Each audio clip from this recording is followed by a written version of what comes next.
promoting dialogue. It's May Day in Dakar, 1 o'clock in Lagos. Good afternoon, and many thanks for staying tuned to West Africa Democracy Radio, broadcasting on 94.9 FM and online at wadr.org. Welcome to Newslink. Here are the top stories. Deadly landslide hits Guinea's Mania, leaving at least 15 people dead. 25 houses have collapsed, with 2 buildings buried under the rubble. So far, only parts of 3 or 4 homes have been recovered, while the rest remain trapped. Heightened security concerns in Nigeria amid 2 separate violent incidents in Plateau and Borno states. Ivorian businessman Jean-Louis Bion files nomination to run as independent candidate amid PDC rift. To ensure that priority is given to the common good and to the youth of Côte d'Ivoire, I have confidence in the future. I believe in a strong Côte d'Ivoire. I have prepared myself to lead this nation. And Mali's customs authority seizes more than 20,000 explosives in Benena Crossing Point. Please stay tuned for details of these stories and more. Here is Augustine Colley with Newslink. We are glad you have joined our broadcast this afternoon. We begin the bulletin with some tragic news from Guinea, where more than 15 bodies have been recovered after a major landslide struck overnight Wednesday into Thursday in the commune of Mania near the capital, Conakry. A section of the mountain collapsed, burying 17 houses, injuring several people and leaving dozens homeless. Rescue workers and volunteers have been on the scene since the early hours, searching for survivors and assisting those affected. On Thursday, the Prime Minister and the Speaker of the Transitional Parliament visited the site to assess the scale of the disaster and express the authority's solidarity. Sankule Janko has the details in this report. On the hills of Manie, the images are devastating. Entire compounds lie buried under tons of earth and rock. Grieving families watch helplessly as rescue teams work tirelessly to find survivors. Mamadou Julde, one of those affected, describes the scene, his pain, and the extent of the losses. 25 houses have collapsed, with 2 buildings buried under the rubble. So far, only parts of 3 or 4 homes have been recovered, while the rest remain trapped. Authorities on the ground expressed deep sorrow and promised stronger measures to prevent such tragedies. The Prime Minister, Amadou Uriba, who visited the site, lamented the disaster and urged greater vigilance. We are witnessing a tragedy here. Thankfully, authorities had created the dump site just behind the area. Otherwise, the disaster would have been even more devastating. For the Transitional Parliament, the message was clear. Urgent action is needed to avoid future catastrophes. Dr. Danza Koruma called for the demolition of houses built in high-risk areas. It is better for authorities to demolish unsafe houses than to allow floods and landslides to destroy them. If they take responsibility for removing substandard structures, residents will at least have time to relocate. It is far safer to take them down ourselves than to let the mountains do it for us. A report from Channel Alpha Ibrahim Ambaldi in Conakry, voiced by Sankule Janko. Meanwhile, authorities in Niger have confirmed that 43 people lost their lives when an STM Niger boats that plunged into the Ouémé River in Cho, located in the commune of Glazoué, Benin.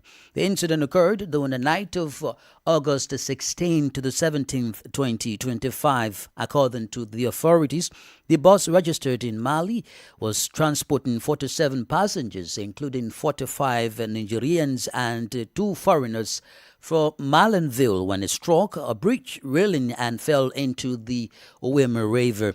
Only 9 passengers survived the crash and are currently receiving medical care at the hospital. In accordance with local customs, the bodies of the 43 victims were transported to the morgue in Sevi before being laid to rest. The Beninese authorities has launched an investigation to determine the exact cause of the incident. In Nigeria, security concerns remain high following 2 separate incidents of violence in Plateau and Borno states.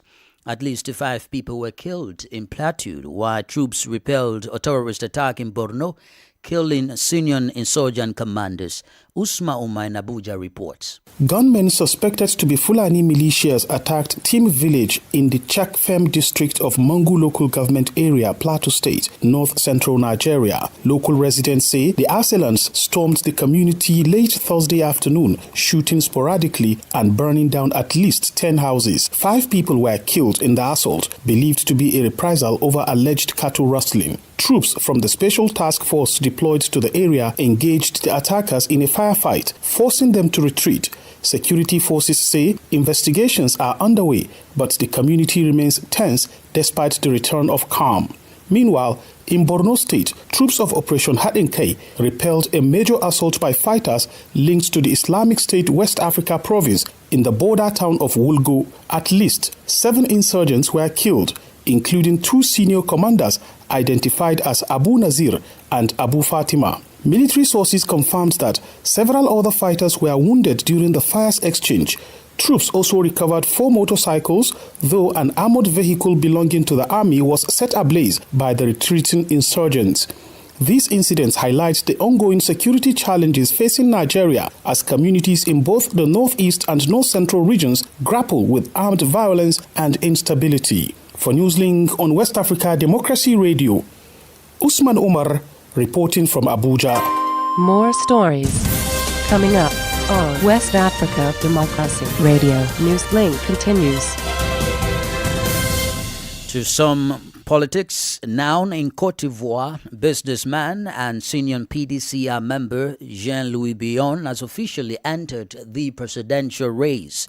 On Thursday, he submitted his candidacy documents to the Independent Electoral Commission, the CER. Billon says that if elected, his top priority will be to give young people greater opportunities and responsibilities. Imo Edit reports. Surrounded by close collaborators, including Valerie Yapo, Jean-Louis Billon, long marginalized within his party, the PDCI, has chosen to chart his own path. By declaring his candidacy, he reaffirmed his determination to place youth at the center of this political project.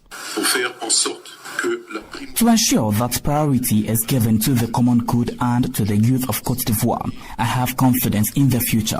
I believe in a strong Cote d'Ivoire. I have prepared myself to lead this nation, to steer it safely forward, and to hand it over to the next generation in a better condition than when we found it.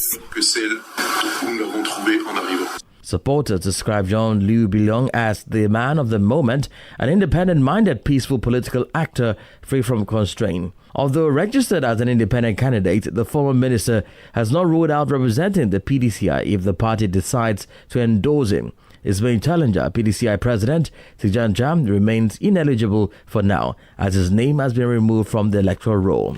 Abidjan correspondent Marcel Ariston Blades report presented by Imo Edit. We turn to the Central Sahel region, particularly in Mali, where customs officials have seized 20,952 explosives heading in a vehicle at Benina border crossing point. The operation was carried out by the Directorate of Intelligence and Anti-Fraud, DRLF, following a follow-up operation that began immediately after the vehicle left for a neighboring coastal country. According to the DRLF, the explosives were hidden on food bags and among cartons of alcoholic and energy drinks. This interception comes after several spectacular seizures in July. As a reminder, on July 8, 2025, the Mobile Intervention Brigade discovered 165 explosive sticks, 825 detonators, more than 12,250 meters of detonating caught, and 360 kilograms of mercury in 2 buses. 2 days later, on July 10, another shipment of 165 explosive sticks, 825 detonators and 9 canisters of mercury were seized in Bamako. Authorities emphasized that the intercepted cargoes could have supplied armed groups operating in the central Sahel region. Meanwhile, Burkina Faso's Prime Minister is conducting a several-day visit to Mali this Friday, which ends today. He met with leaders of the country on yesterday. Specifically on Thursday, Jean-Emmanuel Ouedraogo held a working session with his Malian counterpart, General Abdoulaye Maïga. The meeting was aimed at strengthening relations between the two neighboring countries across several areas of cooperation. Bamako and Ouagadougou also reaffirmed their commitment to consolidating the Confederation of Sahel States. Nadeditete reports. During the talks, the two prime ministers first welcomed the regular consultations between their countries, saying they reflect strong ties of cooperation between Mali and Burkina Faso. At the meeting, Malian Prime Minister General Abdoulaye Maïga recalled the successes of the Confederation since its creation in September 2023. Notre espace géopolitique s'est enrichi par la création de la Confédération des États du Sahel. The Confederation of Sahel States, created just a year ago, has quickly distinguished itself through concrete actions addressing peace, security, counter-terrorism and socio-economic development. It has emerged as a political entity and a symbol of hope, contributing to peace and cooperation at sub-regional, regional and international levels.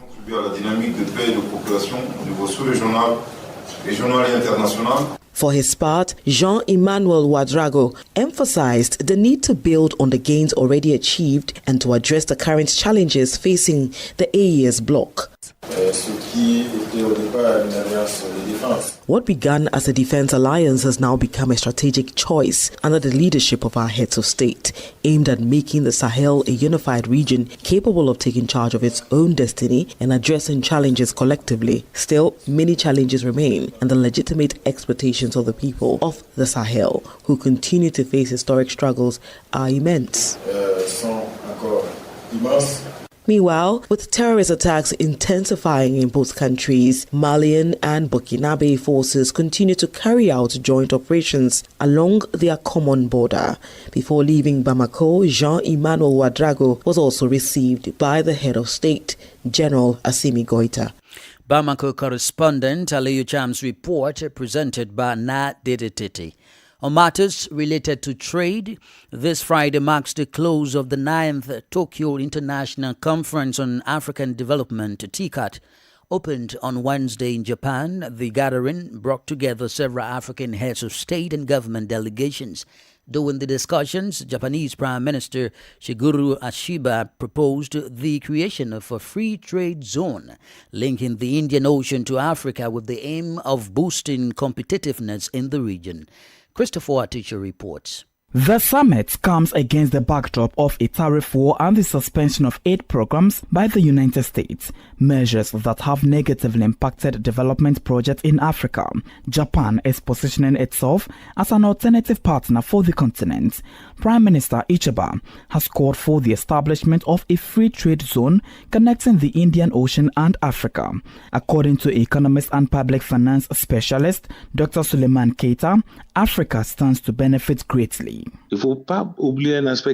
We must remember that Japan has long been a global economic power and remains among the world's top 5 in technology. Africa has much to gain from partnering with Japan, not only through technology transfer, but also by learning from its experience. With the US tariffs rising, this is a new chance for Africa to diversify its partnerships. And in areas like infrastructure and public-private partnerships, Japan's strong investment drive could help us significantly raise our level of development.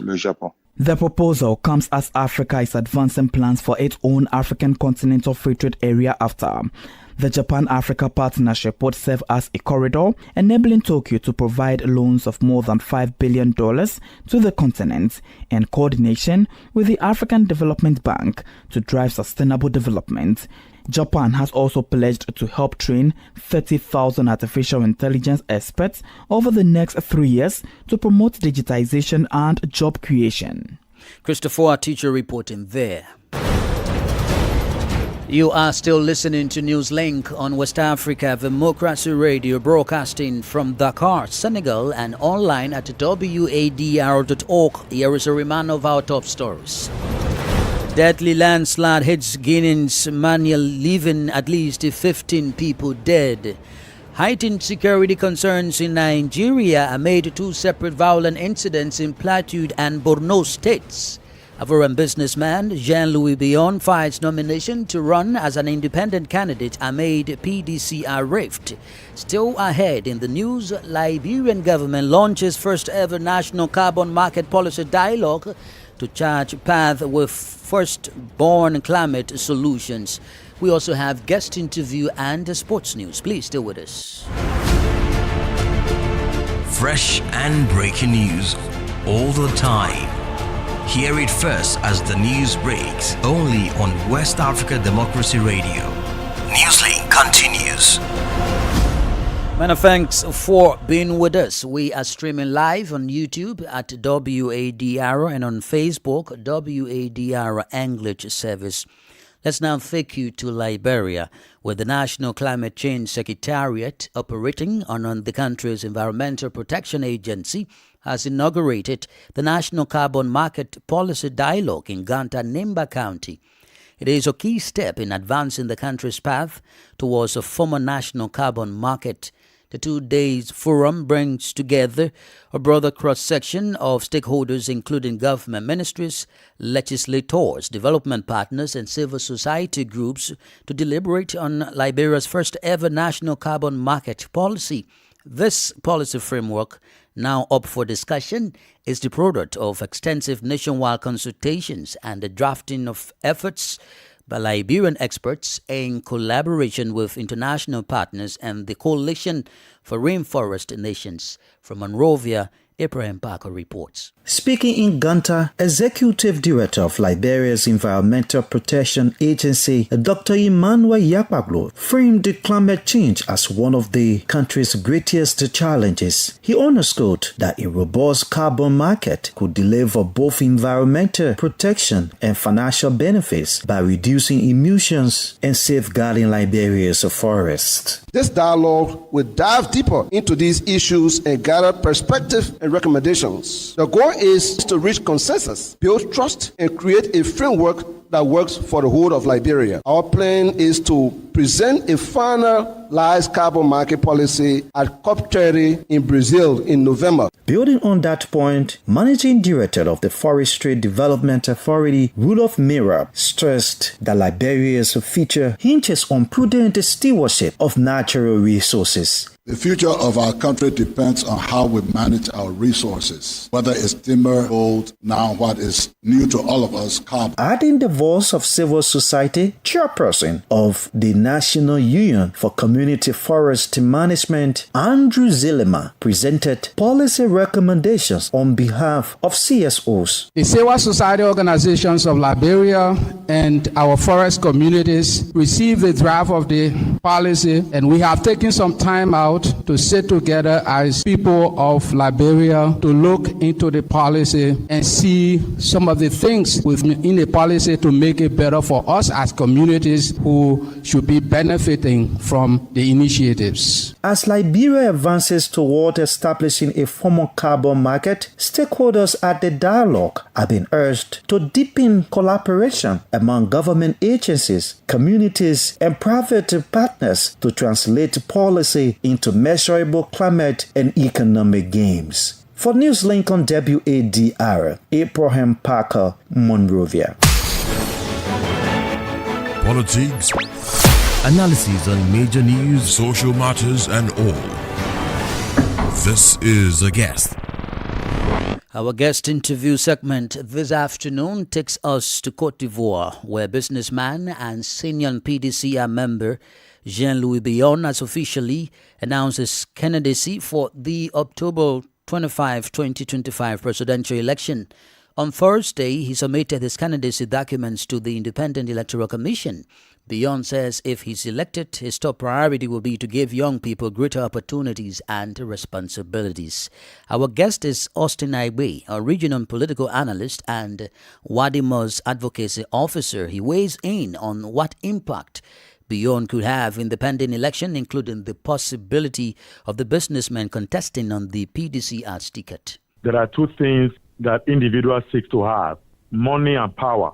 So when you have captured money, you want to then capture power to sustain that money. What I mean is finance. So if you look at the African architecture, political architecture, most people who are considered to be businessmen and wealthy, they are also likely the ones who will either sponsor candidates for elections or they throw in and then they go ahead to contest election. But the only challenge is that until there is a collective of opposition political candidates or opposition political party to rally around to prosecute the election against Alassane Ouattara, it will just be a mere announcement as a candidate.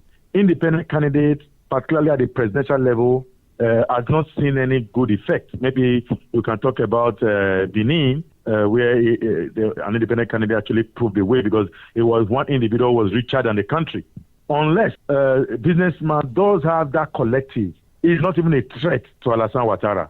For the now, I don't know his popularity because it's just coming in to the atmosphere politically. What it could do, it could disrupt the political arrangement. But if opposition candidates don't organize around him, it may just be another a name on the ballot. Jean-Louis Billon is from the PDCR, a major opposition political party in Côte d'Ivoire, whose president has been declared ineligible to contest, and that is Tidjane Cham. What do you see in terms of the possibility of him running on the PDCR's ticket? You see, that's why I said unless. So for the now, I will actually ask the PDC to adopt the businessman. The reason being that the threat to Alassane is the presidential candidate that will be disqualified. So, but it may be that the political party is actually the target of Alassane Ouattara. So, an independent candidacy will work better if Alassane Ouattara will not target him because it's a major the major opposition political party, the PDC. But I am saying, if he stays as independent candidate and has a collective support of opposition parties and candidates, he has more leverage, so that there is no targeted or weaponized attack on him because he's not a political party. Because I'm going to tell you what will happen. If he flies on the ticket of the PDC, ahead of the elections, certain individuals in the PDC will be arrested, unknown charges will be filed against them, and they will be taken out from the political atmosphere. What do you say so? Because it is a weaponization against opposition in Africa, particularly in countries where you have had series or attempt to elongate power. This is the fourth term of President Alassane Ouattara. It wouldn't give up so easily. It would do everything. I'm sure you are aware that he has already told the international community, including ECOWAS, that they should not bother about even commit to support any electoral activities or whatever. They must do so. They will have to register with, I think, Ministry of Foreign Affairs and one other ministry. Do you see the possibility of Jean-Louis Billon collaborating or convincing other opposition parties in opposition collaboration front against President Alassane Ouattara? I think that the decision to have even declared an independency would have been very strategic. I don't know. It may have been that the convention may have been held with the PDC, and the only way to do that would be for other political parties to align. We have to be an independent candidate. So it has to be a face of all political parties, not necessarily having a symbol of one political party. The election is just a few months away. If it was to be in Nigeria, I will tell you it will go nowhere as an independent candidate because elections are not something that happen overnight. 3 months on election and declaring your candidacy is actually not a very hopeful thing. But it is hopeful because of the circumstances in Côte d'Ivoire. The circumstances being that there's voter resistance against Alassane Ouattara, and the likelihood that there will be violence in the election to perpetuate himself in power. So a new face can actually become an alternative, and that's what gives the businessman a good edge. Austin Agbe is a regional political analyst and Wadr's advocacy officer. Now, in the world of sports, the CAF African Nations Championship enters its knockout phase this Friday, August 22. For the first time in its history, this tournament is co-hosted by 3 East African countries, Kenya, Tanzania, and Uganda, which have all qualified for the quarterfinals. Kenya will open the CHAN 2024 quarterfinals in Nairobi this Friday, taking on Madagascar in a highly anticipated match at the Moi Sports Center, Kasarani, while Tanzania will then play Morocco at home in Dar es Salaam at the Benjamin Mkapa Stadium. The following day, Saturday, August 23, the program will continue with Sudan taking on Algeria in Zanzibar before the final quarterfinal between Uganda and Senegal in Kampala. These matches represent a unique opportunity for the host teams to shine in front of their fans in an electronic atmosphere, a direct result of the massive support throughout the group stage. Elsewhere, from today, August 22 to September 7, the Women's Volleyball World Championship will take place in Thailand, bringing together the world's best teams. Africa will be well represented with 4 ambitious nations: Egypt, Kenya, Cameroon, and Algeria. Each will face formidable opponents in tough groups, but they are determined to make their mark on the continent. Egypt will play in Group A with host Thailand, while African champions Kenya will face Poland, Germany, and Vietnam in Group G. Cameroon will face Japan, Serbia, and Ukraine in Group H. This participation demonstrates the rise of African women's volleyball, with the hope of pushing its limits and achieving new achievements on the international scene. And that's the latest in the world of sports. With that, we've come to the end of this edition of Newslink here in West Africa Democracy Radio, broadcasting from Dakar, Senegal. Thank you for listening. And many thanks to Falilu So and Umundayogo for the technical assistance. Coming up at 1 p.m., Mustafa Jakite will be here with the news in French, which is Info Chez Vous. I am Augustine Cully. Good afternoon. And many thanks to you for listening to Newslink via Hot 104.3 FM, Newmi FM 94.0, Hilltop Radio 104.7 FM, and Veritas Radio 102.9 in Banjul, the Gambia. We also appreciate our listeners in Liberia via Alternative Youth Radio 98.9 FM, Lofa County, Radio Kaigama 94.5 FM, Nibe County, DCN Radio 91.3 FM, Riverside County, Wakat FM Radio, Baga, Liberia, Radio Gulf FM 91.3 Sierra Leone. For you listening via Radio Pad 95.1 Damango, Savannah region, and on Royals FM 104.7 Wenchi, Ghana, we say a big thank you. Remember, West Africa Democracy Radio is all about you, your views, and your opinions.